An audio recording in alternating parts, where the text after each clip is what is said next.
May mga batang 90s ba dito? Kamusta kayo? Kamusta tayo?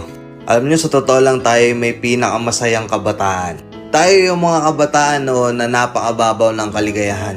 Tayo yung mga batang batak sa arawan kahit napagalitan ng magulang, okay lang basta makipaglaro sa mga kaibigan. Di natin alam kung ano yung teknolohiya. Di natin alam kung ano yung cellphone. Di natin kilala si Coco Melon. Kontento na tayo sa mga laruan natin at sa kung ano yung meron.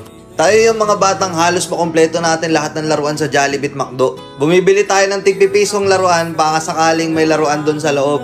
Naalala nyo? Noong mga panahon, naghahanap pa tayo ng gagamba kung saan-saan.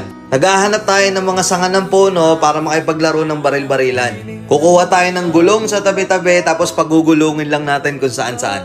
Mabibwisit tayo kapag hindi tayo pinayagan ng magulang natin makipaglaro sa mga kaibigan natin sa ulanan. Tayo yata yung mga huling batch ng mga bata na nakikipaglaro pa ng tagu-tago.